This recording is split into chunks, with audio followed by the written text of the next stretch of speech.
Hey everyone, welcome back to Creepy Mysteries. First off, a huge thank you to all of you for the amazing support you've shown so far. Your comments and likes mean a lot to me and keep this channel going. If you're new here, I'd love for you to stick around and join our mysterious journey. Don't forget to leave a comment and share your thoughts. It helps the channel grow and keeps the spooky stories coming. Now let's dive into today's stories.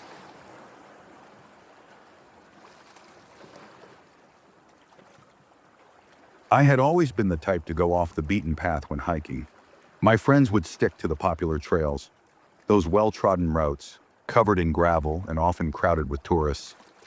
Me, I preferred the solitude of the wilderness, the kind of place where no one else dared to go.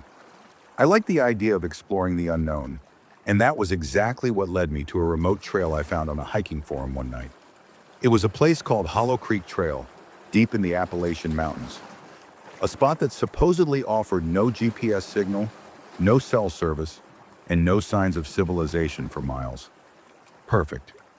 I packed my bag with supplies, made sure my gear was in good condition, and set out early the next morning. The sky was clear, the sun bright, and the air smelled fresh, full of pine and earth. I was alone, and that was just how I liked it.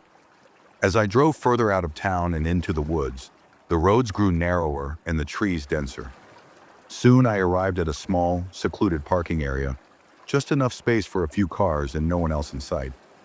I started down the trail with nothing but the sound of my boots crunching against the dry leaves. The deeper I went into the woods, the more everything seemed to fall away. There was no noise except the occasional bird call and the rustling of wind through the trees. It was peaceful, almost eerily so. But that's what I was after, right? As I pushed forward, I noticed that the trail began to get rougher. It was no longer a well-marked path, but instead just a faintly visible trace cutting through dense underbrush. The further I walked, the harder it became to tell if I was following a trail or just wandering aimlessly through the woods.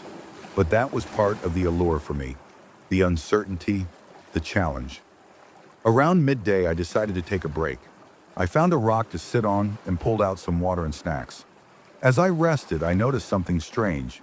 It was a subtle change at first, a flicker at the edge of my vision, like someone was moving just beyond the trees. I turned my head quickly, but there was nothing, just the empty forest. I chalked it up to my mind playing tricks on me. After all, I was alone in the woods, so a little paranoia was to be expected. I continued my hike, but the feeling didn't go away. Every so often, I'd think I saw movement in the corner of my eye. Shadows shifting between trees, whispers on the wind. I tried to shake it off, telling myself it was just the wind or maybe some animals moving through the brush. Then I came across something that sent a chill down my spine. It was an old rusted sign partially hidden by overgrown vines. The words were barely legible, but I could make out something like, "Hollow Creek, this way." I didn't remember seeing any signs when I first started, but I didn't think much of it. Maybe I had just missed it in my excitement. But as I took a step past the sign, the feeling of being watched intensified. My gut twisted. Something was wrong. I kept walking, telling myself to ignore it. But the forest felt different now. It was unnaturally silent. No birds, no wind, nothing. Just the sound of my breathing and footsteps. I quickened my pace, not entirely sure why, but I had an overwhelming sense that I needed to get to the end of the trail, wherever that might be. Hours passed and the sun began to dip below the horizon. I should have turned back by now, but I had come too far. I told myself I would find the creek soon, and then I could turn around. But the further I walked, the stranger things became. The trail seemed to loop back on itself. I swore I'd passed the same trees a few times. My instincts screamed at me to stop, but I was determined. That was when I saw it. Just off the trail, barely visible behind the thick trees, was a small structure. At first, I thought it might be an abandoned cabin or some old shelter, but something about it felt wrong. It was far too still. There were no signs of decay, no moss or rot on the wood. It was pristine, as if it had been built just yesterday. But there was no way anyone would have built a structure this deep in the forest. Not here. Curiosity gnawed at me, so I approached. I was about 10 feet away when I froze. From behind the cabin came a low, rasping noise. It sounded like breathing, labored and deep. I couldn't see anyone, but I could feel their presence, like someone was standing just out of sight, watching me. I tried to call out, but my throat was dry. No words came out. My feet refused to move, stuck in place as if the earth itself was holding me there. Then I heard it again. The breathing, closer this time, a heavy, rhythmic sound.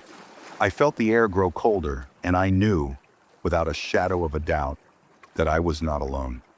Suddenly I heard a voice. It was soft at first, like a whisper carried on the wind. But as it grew louder, I could make out the words, "Get out!" My blood ran cold. I couldn't speak, couldn't move. My mind screamed at me to turn around, but my body wouldn't listen. The whisper grew louder, more urgent. "Leave! Now!" I snapped out of my paralysis and bolted. I didn't care about the trail anymore. I didn't care about anything but getting away. I ran through the woods, branches slashing at my face, tripping over rocks and roots until my lungs burned and my legs gave out beneath me. When I finally stumbled back to the parking lot, the sun had completely set. My car was the only one there, and the woods behind me were dark, silent once again. I jumped into the car, slammed the door, and drove off without looking back. The next day I tried to look up more information about Hollow Creek Trail, but I couldn't find anything. Not a single mention of it, not on any forum or website. It was as if the trail had never existed. And when I asked locals about it, they just stared at me blankly, like they had no idea what I was talking about. But I know what I saw, I know what I heard, and I'll never go back there again. Some trails are meant to be forgotten, and some things should remain hidden in the woods where they can't be found.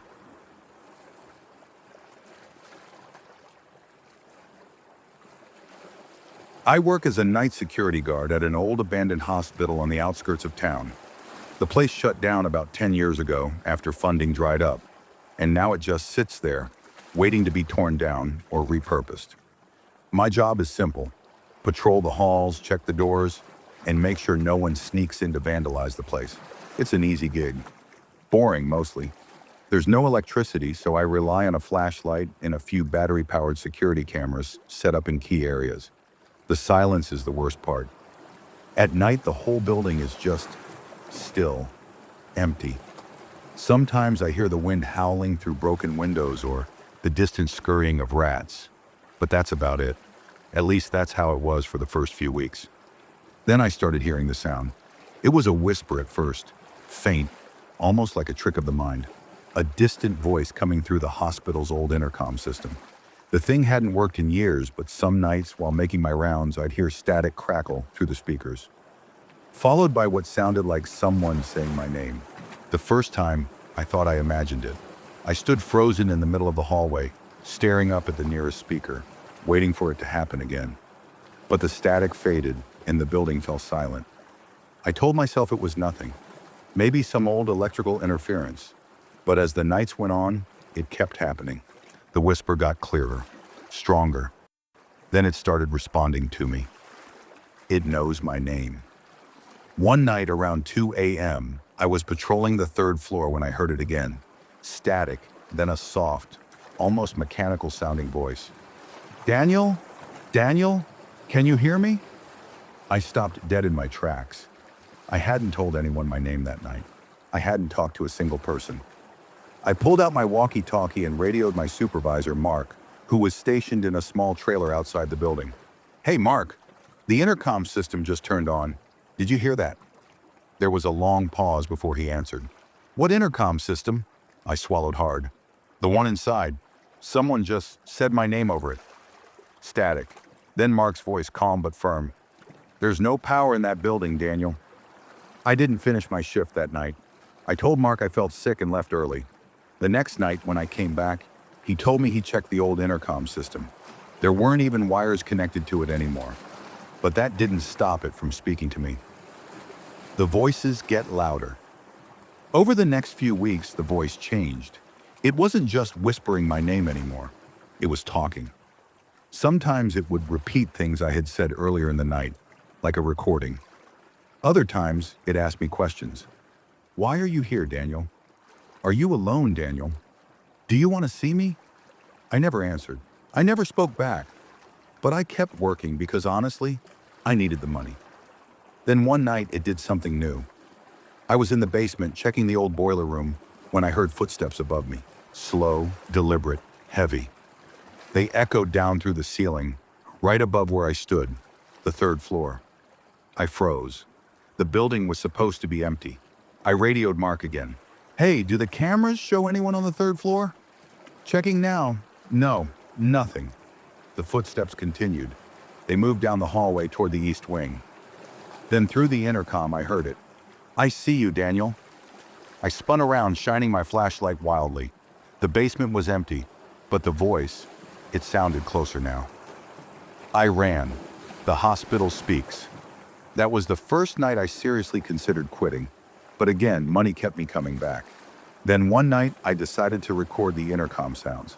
I set up my phone on voice memo, pressed record, and placed it near one of the old speakers before starting my rounds. At 2:47 a.m., I heard it again. Daniel, Daniel, come upstairs. My blood turned to ice. I stopped in the hallway, gripping my flashlight so hard my knuckles ached. Then, I made a mistake. I whispered, "What do you want?" For the first time, the voice laughed. It wasn't human. It was distorted, like a dozen different voices speaking at once. The intercom crackled, and then for the first time, it screamed. Loud, ear-piercing, not from just one speaker, but from all of them, all over the hospital. I grabbed my phone, bolted out of the building, and didn't stop running until I was inside Mark's trailer. I was shaking, drenched in sweat, barely able to breathe. Mark stared at me. What the hell happened? I didn't even try to explain. I just hit play on my phone's recording. For the first few seconds, there was nothing, just faint static. Then my own voice. What do you want? Then the laughter, the horrible, inhuman laughter. Mark's face paled as the scream blasted through the tiny trailer speakers. The recording ended abruptly. He looked at me, dead serious. You're done. You're not going back in there. And I didn't. I quit that night. I never stepped foot in that hospital again. They hired new guards, but none of them lasted more than a few weeks. The reports kept coming in. Voices, laughter, screams. And then, one night, something worse happened. One of the new guards, his name was Eric, disappeared during his shift. His radio was found in the basement, but no sign of him. The security cameras caught something chilling before he vanished. The third floor, 2:47 a.m. The camera glitched for a few seconds, just like it had before. And then, in the dimly lit hallway, something stepped into view. Not Eric, something else. Tall, thin. A blurred, twisted silhouette with no face. It stood there, unmoving, before the camera glitched again. When the feed came back, Eric was gone. They searched the hospital for days. They never found his body. I still have the recording on my phone. I've played it for people, but no one believes me. They say it's fake, edited. But I know the truth. That hospital isn't empty. It's alive, and it's learning how to talk.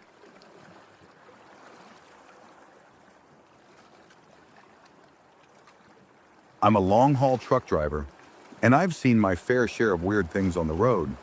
When you spend as many hours as I do driving through the night, your mind starts playing tricks on you. Shadows move in ways they shouldn't, strange lights appear in the distance, and sometimes you swear you see someone standing just beyond the reach of your headlights. Most of the time, it's just exhaustion messing with your head. But one night, a few months ago, I saw something that wasn't just my imagination. Something I still can't explain. It happened on a desolate stretch of highway in Nevada. It was around 2 a.m., and I had been driving for nearly 10 hours straight. My destination was still a few hours away, and I was fighting to keep my eyes open when I spotted a small roadside diner up ahead.